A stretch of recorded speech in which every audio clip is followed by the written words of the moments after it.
So the irony that the chemist in the crowd is following the punk rocker is not lost on me. And we're gonna take a slight deviation from, rock and roll to biotech. You'll forgive me. Thank you. But the thing that I'm enjoying most about all these stories today is that they resonate. The bottom line, the take-home message is the driving forces, the passion, regardless of what the topic is consistent for all the presenters. I'm so enjoying your stories. But for me, the most frequently asked question that I get about our company is, lighting for biotech. How'd you come up with that? And I have to say that most people probably can't even imagine where that could come from. And it comes from a lot of years of experience in the sciences. A lot of nerdy studying behind closed doors and not being out on flashy stages. Our company truly was a garage startup. In the fall of 2006, we built demo equipment in a garage in California. And my co-founder is a physicist with background in lighting, mostly for high-definition television, heads-up displays in cockpits, electronic billboards. And I'm a chemist, truly certified chemist. And I've worked in developing tools for diagnostics, drug discovery, therapeutics, all kinds of high-throughput instrumentation designed for understanding healthcare. We put our heads together and we said, 70 to 80% of the tools in the biotech world that drive the research, diagnostics, and healthcare are driven by high-performance lighting. And not everybody comes to that realization the way we did, and it was partly because we're a couple and we share this intimate knowledge of each other's careers, and partly because it was playing out in our lives. So we shopped around in the Bay Area to the funds that finance these kinds of startups. And as you probably know, 10 years ago, they were on the size of $750 million to over $1 billion. And so going to them with this kind of third-party accessory, the lighting to fit on a microscope that needed maybe $1 to $3 million, $5 at the most, to get started, was not an exciting proposition for them. They wanted to invest in the whole platform. They wanted to own the microscope company or do the DNA sequencer, which meant the wet chemistry to understand the assay, which meant the hardware, building hardware, as we heard today, that's hard. They wanted the lighting that actually drives that instrument, which for the most part is an off-the-shelf solution. You just take a lamp or a laser, and you use that to design the tool. And then the software, the solution for mining all the data that you get out of those instruments. They wanted to own the whole Megillah. And that wasn't what we were about. So we realized that we had a big mismatch in the community in which we resided. But most people are not moving to start a biotech company out of Silicon Valley into a small region. They're doing just the opposite. So again, we also met with a lot of people, including all of our family members and friends, who said, you're going in the wrong direction. But we shopped up and down the coast to huge regions for biotech development, 2 out of the 4 biggest in the country, in the world, San Diego and San Francisco. We did not pick them. We came to Portland. And we came to Portland because the investment community, for one large reason, is the investment community is actually much more aligned with the size of the investment that we needed, which is really all that mattered. And because the workforce, very steeped in test and measurement equipment, in display technology, in lighting. And we needed those kinds of skills to build a good team. So we did the necessary call to the parents. We said, we're leaving the Bay Area. We could hear them rolling their eyes at the other end of the phone. Long, pregnant pause. We're going to Portland. You mean Seattle? No, we're going to Portland, and we packed up our Honda with 2 preschool children and a whole bunch of diapers, and moved into a rental house and went searching for a place to start collecting data, because we actually had a first customer, and we needed to be able to provide them some experimental results. And we had no place to do it, and the garage wasn't going to work anymore. So we went to the OTBC.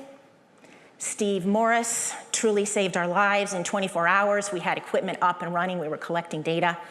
And we went back to this California company, Behemoth company that produced DNA analysis equipment. And we showed them the data, and they were thrilled. They thought it was fantastic. But as it turned out, they weren't the decision makers. The decision makers were in Japan. And there was no way that that executive team was going to allow this little podunk company in Beaverton, Oregon, to redesign the equipment for their next generation sequencing tools. Surprise. I neglected to tell you that Stephen and I, we started this company after his experience in his own startup, hard knock world of getting his MBA in the Silicon Valley. But I had never been an entrepreneur. This was my first experience. And I was vice president of business development. I was in charge of sales and marketing and of worldwide website design. I had never done any of it, ever. So I suppose it's not that surprising that we couldn't find the money. But we didn't let that stop us. And fortunately, we found support in the OEN and OEF and Bellingham Angels. We didn't need that much, but what we needed was really critical. And as luck would have it, even after that failed experience, that failed opportunity, we were looking for other kind of global placements, because it's a global marketplace. And OHSU was hosting a big microscopy and microanalysis conference. It's an international conference. It happens every year. It just happened to be in Portland that year. And we went. And on the trade show floor during a cookie break, I bumped into a product manager for cellular analysis equipment for literally, multi-billion-dollar life science company. And they said, yeah, we need a real scanner or a reader. We don't need just the lighting. We need the whole instrument. I said, well, we don't do that, but maybe if we improve the lighting, maybe that would be good enough, and maybe that would give you the performance and, push you where you needed to be in the marketplace. As it turned out, that's exactly what happened. And their executive team, their decision makers, were in Pittsburgh, Pennsylvania, which is where I went to school. And we all got the warm and fuzzies. They liked what we did. The performance was fantastic, and their manufacturing was in Finland. So we convinced the executive team locally. We shipped worldwide, and we were off and running with this global footprint that we really felt that we needed to be able to push other companies in kind of the same path. We needed a global footprint not just for sales and marketing, but also for procurement and components for our supply chain management. Again, we had never done any of this before, but fortuitously, the web made the world a smaller place for us. And we were truly an internet company in the sense that we purchased everything we needed from Europe and Asia via the web. We put a face out there, a professional face out there to broadcast and acquire new customers and promote ourselves. And we did it all on this shoestring of a budget with free software. I mean, it was just kind of unbelievable what we managed to accomplish with no experience, none. So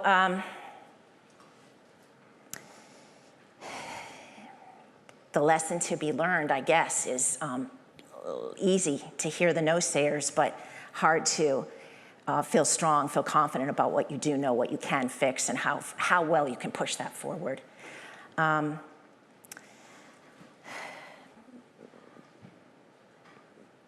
Lumencor's customer base now is truly global. We have leaders in a microscope community, in endoscopy, in robotic surgery, in cellular analysis and drug discovery, in a whole bunch of fields, of varied fields that are the world of life sciences. And we don't do it with just one product. They need many different kinds of products, and historically, our competitors don't do that. They build a lamp, and they look for tens of thousands of wall sockets in which to plug it in. They ask their customers to tailor their instruments to meet the limitations of a lamp.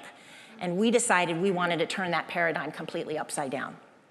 We wanted to build many products, tens or hundreds of different kinds of products. And we wanted to do that because we really understood that the lighting need for a microscope versus a DNA sequencer versus an endoscope is very, very different. The colors that you put out, the size of the area that you're illuminating is different, the speed at which you turn things on and off, or whether you, all different. And these are tools that just plain don't exist in the world of lighting for biotech. So fortuitously, we didn't really have competition in the sense that nobody was doing what we were doing, but the naysayers were telling us, well, that's just not how you manufacture. You pick a product or a couple of products and you build that. So to overcome that barrier, we built a database, a very sophisticated database that tracked all those supplies, all those components from all over the world, not just where they came from, but knowing what lot and what batch, knowing their performance, knowing what boxes they went into when they were built, the performance of those boxes, to whom they were shipped, invoicing those, accounting for those, the whole funnel of manufacturing and finance, completely traceable. So that today we have more than 10,000 units in the field. And whether it's a customer who bought from us directly or a customer who bought from one of the equipment manufacturers to whom we supply, they tell us a serial number, and we know exactly what parts went into the box, exactly what performance it had when it left our doors, and hopefully some strategies for how to help them with whatever problems they may be having now. So another kind of paradigm shift in the model for a hardware company of how you should be manufacturing and what we actually did. I think the other major obstacle that we overcame, and again, it was due to ignorance and inexperience. You can tell there's a recurrent theme here. We thought because microscopes were so familiar to everybody, right? Everybody had that 10th grade experience at the bench in their biology class, and they've looked through those eyepieces. We thought because it's the mainstay of biotech and everybody knows the big four companies, Olympus, Nikon, Zeiss, and Leica, everybody knows those big key players. They each have hundreds of sales representatives around the world. We should sell to them first. And the lighting requirement for microscopes has been around for decades. It's known. They would adopt us. We did it better. Not so much. They actually, not only didn't they want to adopt what we did, partly because they sell their own lighting, so why would they want to take on ours? But as it turns out, the most prestigious microscope company had several patents on the use of solid-state lighting for fluorescence microscopes, precisely what we were building. And we didn't understand that because everybody in the field knew that people had been putting LEDs on microscopes now for a long time, and it's been published. It's in the public domain. So how could they have gotten the patents? Well, they did, and it really didn't matter whether it was valid or invalid. They had them, and we didn't have the resources to fight the likes of Carl Zeiss. So we ignored it, and we looked for customers that were slightly different than microscopes, scanners or readers or some other kind of biotech equipment that wasn't exactly precisely a microscope. And then we went to microscope end users because Carl Zeiss is not going to go after little old Lumencor for selling to one biologist at the University of Oregon. But we did that over and over again. And what happened is people talked and they blogged and they shared information which said, big bad Carl Zeiss is not allowing us to access technology that would help us do better experiments, help us do different experiments. And it fed back through the sales staff, and it fed back to the mothership. And 2 years ago, I was invited to sit down with the general manager of Carl Zeiss, and 3 of his very austere German vice presidents. They told me in no uncertain terms that they were very disappointed with the way we conducted business, but they were willing to, and graciously they did, grant us a license for a very reasonable amount, a very expedient time frame, and that whole big bad cloud that was hanging over them, not Lumencor, was lifted. So today, Lumencor sells to all 4 of the biggest microscope companies that exist. They represent our products.